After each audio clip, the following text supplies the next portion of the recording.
Hello students, I am Rajlakshmi. Today I am going to explain about the class 9 economics chapter 2 people as a resource. First question, what is people as a resource? कौन कौन से people को हम resource बोलेंगे?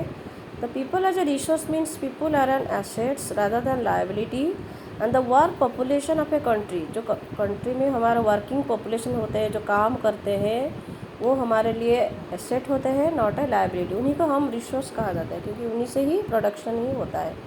What is question number 2, when does population becomes human capital? Population को कब हम human capital कहते हैं? Answer is population becomes human capital when investment is made in the form of education. जब इन्वेस्टमेंट हमारा एजुकेशन में होता है, ट्रेनिंग में किया जाता है और मेडिकल केयर में किया जाता है, तब वो क्या होता है, तो प्रोडक्टिव पावर को ये ऐड करता है हमारे कंट्री की. तब हमारा पॉपुलेशन को ह्यूमन कैपिटल बोला जाता है. Question number 3, what is the positive side of a large population? Large population का पॉजिटिव साइड क्या होती है? Large population from productive aspect contributes to gross national products. ये प्रोडक्टिव एस्पेक्ट से देखा जाए, लार्ज पॉपुलेशन हमारा कंट्री की ग्रॉस नेशनल प्रोडक्ट को कंट्रीब्यूट करता है. What is human capital? When investment is made in the form of education, training and medical care, the quality of population improves and becomes a great asset. It is known as human capital. Human capital क्या होती है? जब हम investment education sector में, training and medical care में utilise करते हैं. And the quality of population क्या होती है? उसी एरिया में अगर हम इन्वेस्टमेंट करते हैं तो क्वालिटी ऑफ पॉपुलेशन इम्प्रूव्स करता है and becomes a great asset. ये एसेट होता है हमारे लिए. So it is known as human capital.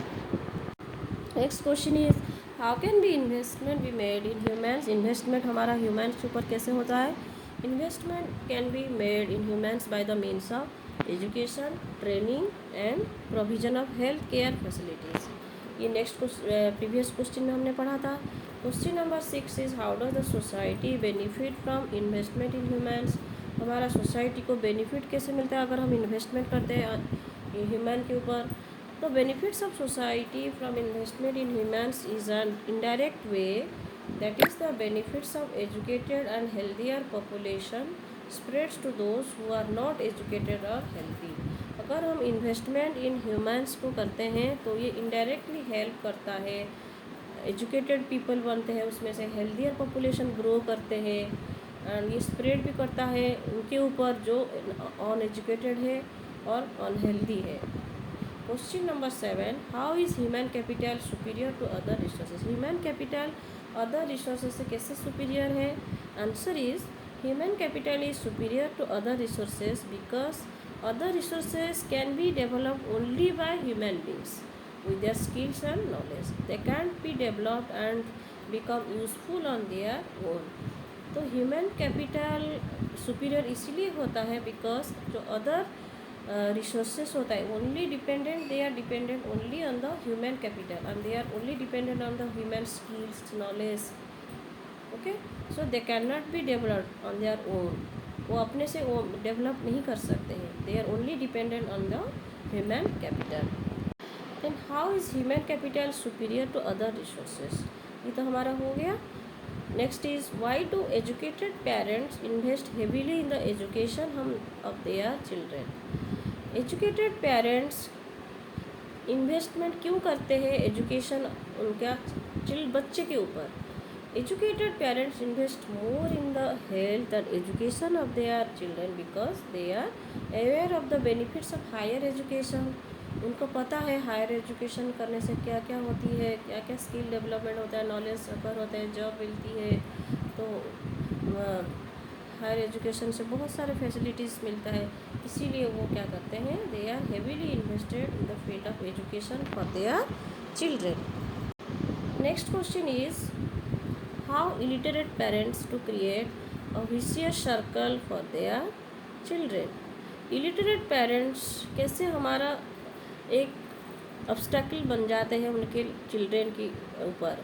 अगर पेरेंट्स illiterate होते हैं आंसर क्या होती है इसका? Illiterate parents who are not aware of the advantage of education and hygiene deprive their children of these which in turn results in their children falling in the trap of the vicious circles. अगर parents illiterate होते हैं, उनको knowledge नहीं होता है education का advantage क्या होता है, हाइजीन कैसे रहेंगे, सो वो अपने बच्चे को भी बता नहीं पाते हैं. That's why this in turns results children falling, they इनका बच्चे भी उसी ट्रैप में विशेष सर्कल में गिर जाते हैं. So what is the question number 10? What are the different types of primary activities? Primary activities कितने types की होती है? Primary activities include agriculture, forestry, animal husbandry, mining, quarrying and poultry farming, etc. Then question number 11. What are the tertiary activities? Tertiary activities क्या क्या होती है? Tertiary activities include services like education, health, communication, banking, trade, transport, tourism, insurance, etc. These services help in the smooth functioning of the primary and secondary activity. तो tertiary activities के अंदर क्या क्या आता है? Education, health, communication, banking, trade, transport, tourism, insurance etcetera आता है. और ये क्या करता है? प्राइमरी और सेकेंडरी एक्टिविटीज़ को स्मूथ फंक्शनिंग के लिए हेल्प करता है. The next come what are economic activities. Economic activities क्या क्या होती है? The activities which help earn money for the country और add value to the national income are known as economic activities. Economic activities वही होती है जो help करता है मनी अर्न के लिए फॉर द कंट्री, एक कंट्री के लिए मनी अर्न के लिए हेल्प करता है, और ऑल्सो ये वैल्यू को ऐड करता है, तो नेशनल इनकम को ऐड करता है, प्रोडक्टिविटी बढ़ाता है, नेशनल इनकम को बढ़ाता है, which are known as the economic activities. Question number 14. What are non economic activities. Non economic activities क्या होती है? Non economic activities are those activities which do not add to the national income. वो national income को add नहीं करता है, such as individual performing domestic chores. वो non economic activities कुछ भी ऐड नहीं करता नेशनल इनकम को, वो खाली अपने लिए होता है. जैसे हम घर के काम करते हैं, डोमेस्टिक कोर करते हैं, individual performing their domestic works. Define market activities. Market activity. Next question is define market activities. Market activities are those activities for which the people who perform the activities are paid and have profit such as production of goods and services. Market activity उसी को कहा जाता है जो ये activities को perform करते उनको पेमेंट मिलता है एंड ऑल्सो प्रॉफिट भी मिलता है, सच एज अगर production of goods and services product करते हैं, गुड्स एंड सर्विस को प्रोड्यूस करते हैं, उनके लिए प्रॉफिट भी होता है. These are market activities. Question is what are non market activities. Non market activities क्या होती है? Non-market activities are those activities which are carried out of for self-consumption, such as consumption and processing of primary products and own account production of fixed assets. ये non market activities ये होता है जो अपने self consumption के लिए हम जो खरीदते हैं, और प्राइमरी प्रोडक्ट्स को हम अपने लिए जो खरीदते हैं डे टू डे लाइफ में, एंड ऑल्सो हमारा own account production of fixed assets, हमारा एसेट्स जो रखते हैं हमारे घर के लिए, प्रोडक्शन के लिए, ये सब मार्केट के लिए कुछ फ़ायदा नहीं होता, ये अपने लिए खरीदे, उसको कहते हैं non market activities. Question number 17. In which case women get paid for their work. Women are paid for their work when they enter into the labour market. Women को कब पेमेंट मिलता है? जब वो लेबर मार्केट, लेबर करने के लिए जाते हैं, कहीं पे काम करने के लिए जाते हैं, उनको लेबर पेमेंट मिलता है. What is question number 18. What are the major determinants of earnings. Major determinants of earnings क्या होती है? Education and skill are the two major determinants of earning. तो अर्निंग के लिए दो मेजर इंपॉर्टेंट क्या होती है चीज़? एजुकेशन. पहले तो एजुकेशन चाहिए और उसके बाद स्किल चाहिए. These are the two major determinants of earning. Question number 19. What is an unorganized sector? It is a sector where the income of the people is low and irregular. ये एक sector होता है, unorganised sector एक sector होता है जहाँ पे income people का बहुत लो होता है और रेगुलरली नहीं मिलता है। And the basic facility such as maternity leave, child care and other social security systems are absent in this unorganise sector. इसमें ना मैटरनिटी लीव होती है, ना चाइल्ड केयर फैसिलिटीज़ होती है, ना अदर सोशल सिक्योरिटी सिस्टम होती है। वो महिला लेडीज़ के लिए जो चाहिए वो उसमें एब्सेंट होती है। इसी को कहते हैं unorganised sectors. What kinds of jobs in the organise sector attract womens? Organise sector में कौन कौन सी जॉब्स अट्रैक्ट करता है वुमेन को? In the organise sector teaching is the most important job and medicine attract the women most. क्योंकि ladies लोग कहाँ prefer करते हैं, वुमेन लोग कहाँ प्रीफर करते जाने के लिए? टीचिंग के लिए एंड मेडिकल लाइन में पढ़ने के लिए, उस सब में इंटरेस्ट करते हैं। These are the organise sector jobs. Next question, mention 2 factors on which quality of population depends. Quality of population किसके ऊपर डिपेंड करता है? 2 फैक्टर्स क्या है? 2 फैक्टर्स ये है लिटरेसी रेट। अगर लिटरेसी रेट नहीं होगा तो क्वालिटी ऑफ पॉपुलेशंस कम हो जाएगा। And health of a person, अगर पर्सन अनहेल्दी है तो उसका क्वालिटी डिटोरिएट कर जाएगा।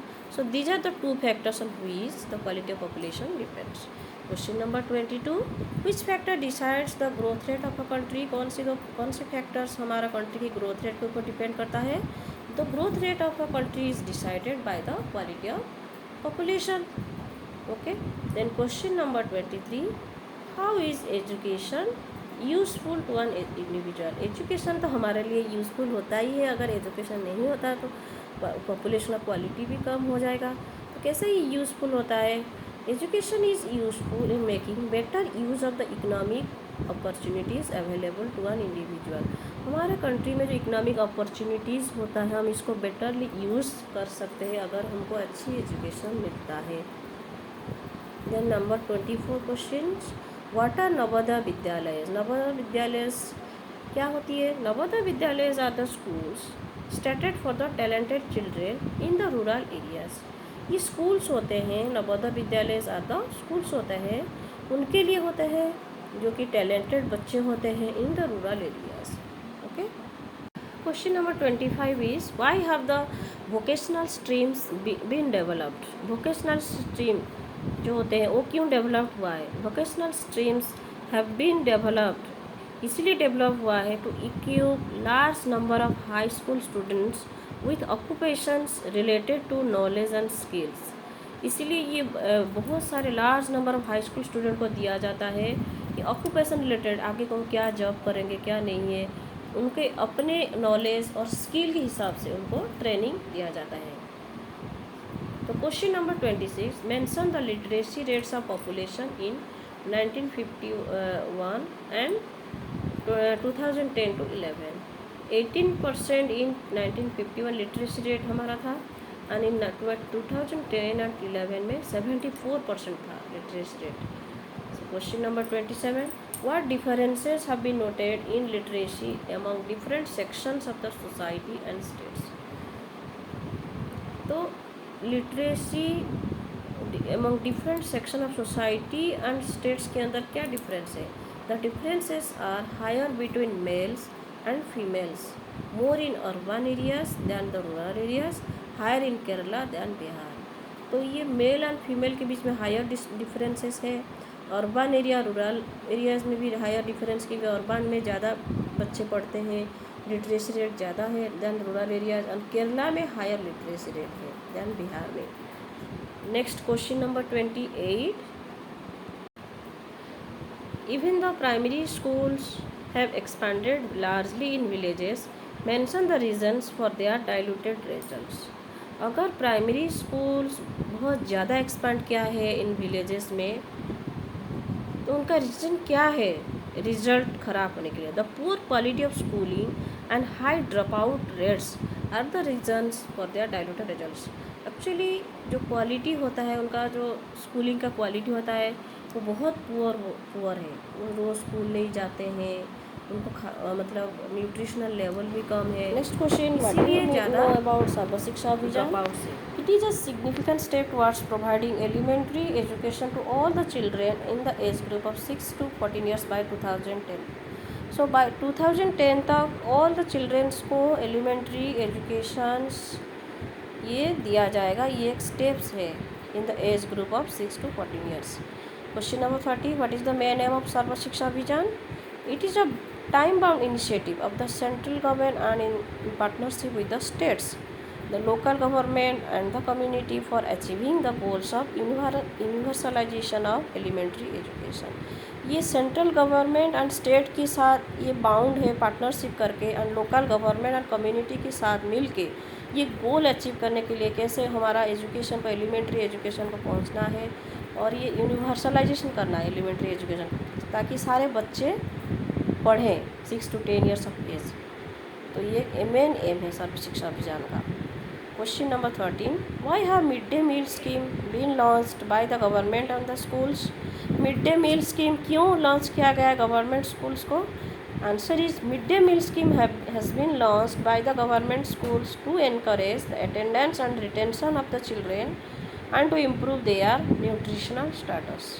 इसलिए दिया जाता है ये गवर्नमेंट स्कूल में कि अटेंडेंस बढ़ाने के लिए, इनकरेज द अटेंडेंस, ताकि बच्चे आएँ, and retention of the children, बच्चे रहें, ड्रॉप आउट्स नहीं करें, घर नहीं जाए, स्कूल नहीं छोड़े, and to improve their nutritional status, उनका न्यूट्रिशन लेवल्स को बढ़ाने के लिए भी ये mid day meal scheme launch किया गया है गवर्नमेंट से। Children, let's stop this video and I will discuss the next questions, important question in the next class, in the next video. Till then, bye, and please like, share and subscribe my channel if you like this video. Thank you.